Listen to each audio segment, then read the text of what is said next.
So I'm trying out the 3 typefaces I downloaded. I'm keeping them in my folder so that I always know the names of them, because I'll need that in Illustrator. The first was Market Deco, then it was Mortina, and then it was American Captain.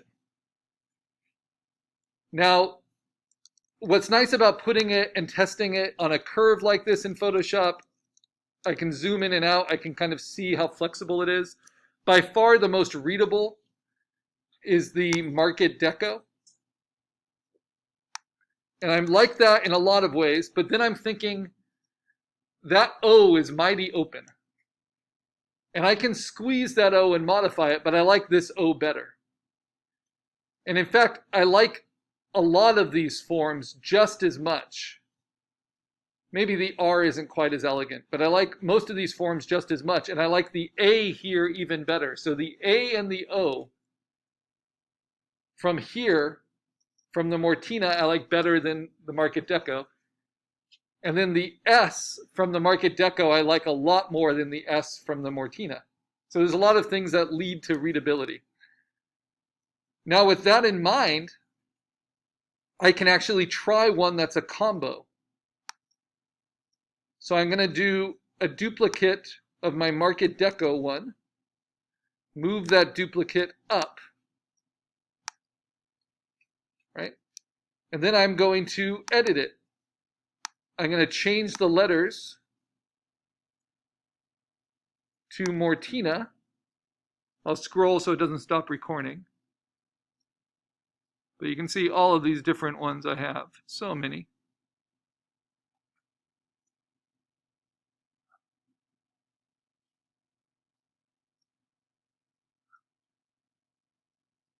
There we go.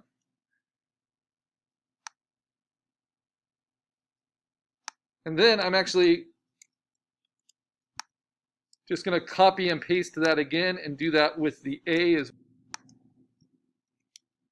So this is what's great about being able to use these as, what do you call them? As word processings. And so this is all at the same height. Now, maybe I change this N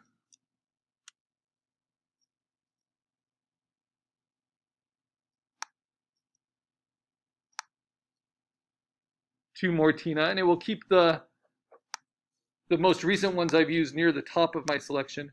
And maybe I play with the size of it, just this one letter. So instead of 150 point, maybe I try 180. Hit return.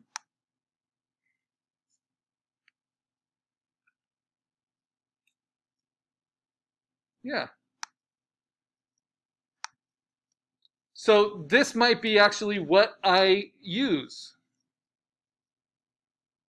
So we're going to keep that in mind. But you see how the spacing between the S and the T is a lot?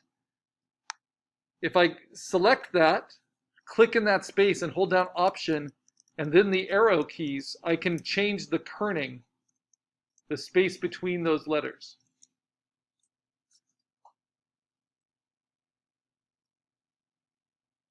Okay. And there's also maybe shorten the space, holding down Option between the T and the R and the H.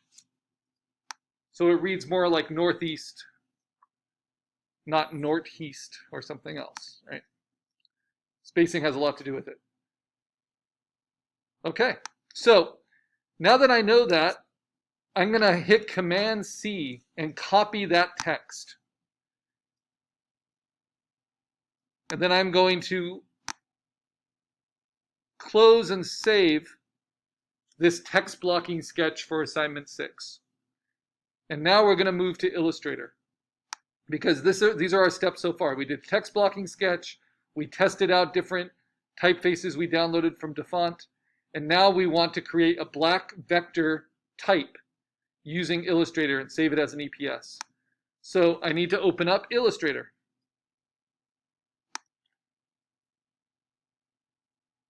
And what should I open up in Illustrator? I want to go back to the assignment that I'm using my graphic from, either your logo or your spot illustration. And I'm going to open up the EPS in Illustrator, the line art.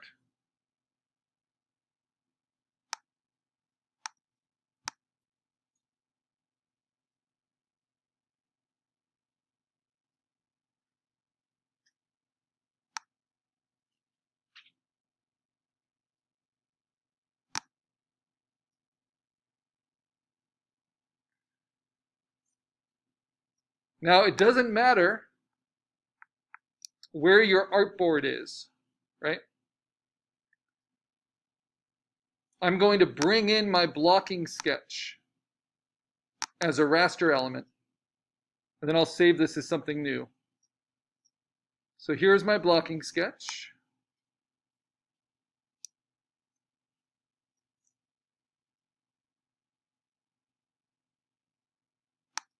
That should have worked. There it is, just a little slow. Okay, I'm going to click on it, go to Window, go to Transparency, or I can try just clicking on the layer if it came in. Sometimes it will let you dim it, but it didn't come in as a layer, it came in as its own thing. I can make it its own layer, which might be a good idea. Even though I'm going to save this as something else, right? And then I can double click on it and I can dim it to 50%. But notice that that doesn't make it transparent.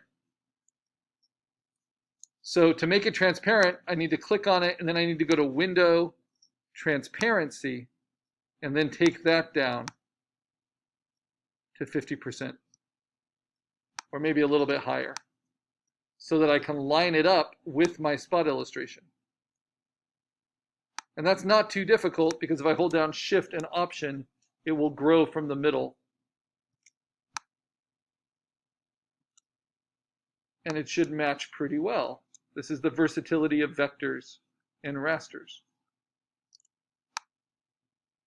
So just roughly place it so it works with my EPS file, just so I know what I'm designing.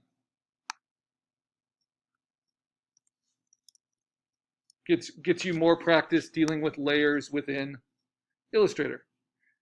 Okay, now I'm going to lock that. So that's my sketch.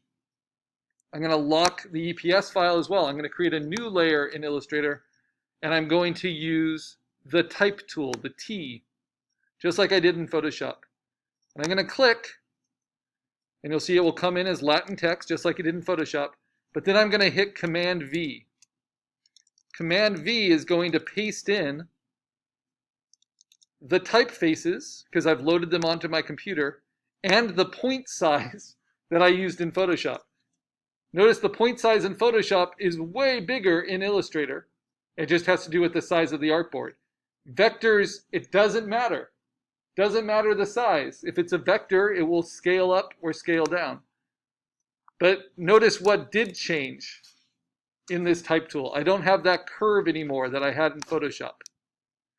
So we're going to have to learn how to do that in Illustrator. But before I do that, let's make all the type look good. So I'm going to take this, I'm going to shrink it a little bit, just holding down Shift so it doesn't distort. I'm going to work off the artboard a little bit. And then I'm going to select it all with the type tool, double click, just like you would in Photoshop or in a word processing. Hit Command C. Then I'm going to make a new layer, lock the old one, and I'm going to hit Command V and paste in another copy of it. This has the two different typefaces I want to use. But this one I'm going to type in. I'm going to take advantage of these type tools, Lakeview. And I'm keeping the different typefaces, right? So I can use either one.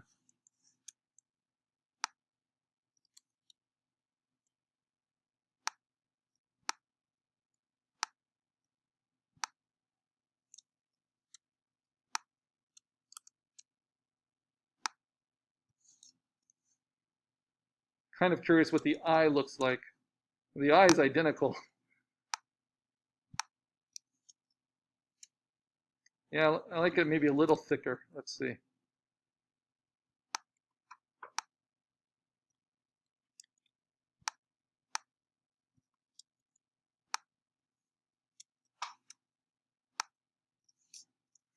Okay.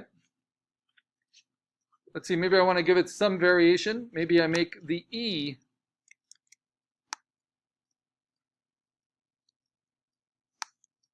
with the Mortina typeface rather than the Deco.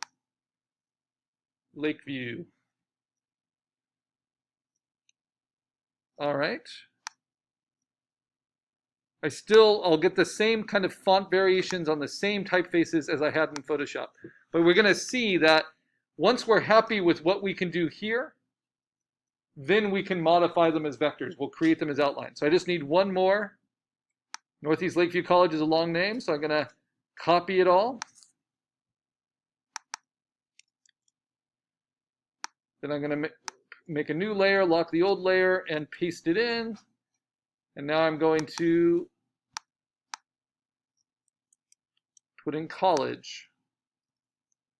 I want to use the Mortina O.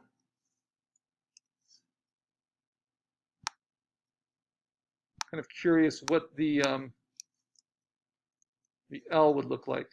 Yeah, I think I like the L's. Nope. They take up too much space on their own.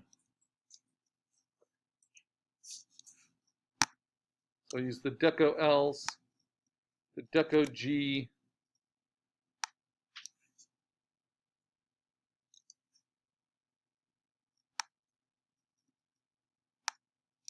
and the Mortina E.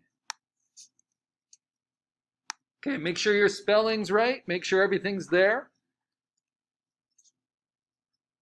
Now we've got these layers that give us the type. We can play with the spacing and the kerning within those. So let me do that. Hold down Option, play with my arrow keys to adjust the spacing between the letters. Very important. That's why I show you the Stranger Things example in the assignment post, because that's all about playing with kerning and having letters kind of uncomfortably touch, which gives you that icky feeling of a horror show. Okay, I don't love how the L's work. I might shorten some of those and customize it a little bit later, but this works well as a type tool. I'm going to lock that, go to the next one. Keep using the type tool, double click. So this is making the most of the type.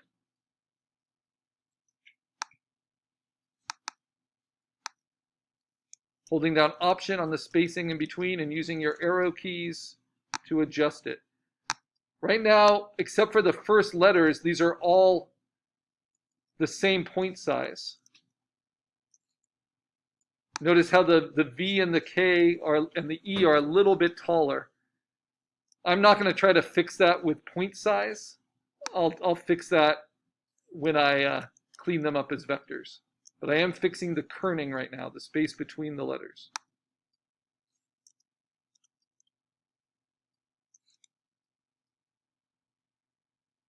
Okay, that looks a little bit better. And until you play with this, you won't even recognize what a difference it makes. Like the S here has too much space around it. When I learned type design, my teacher put it this way: you have to imagine each type, each letter submerged in a glass of water, and you want them to each displace the same amount of water around them. So the more they take up, the more space they need around them. So the T needs very little space around it because it doesn't take up much water in its displacement. That's why T's often look awkward when they're given the same space as everything else.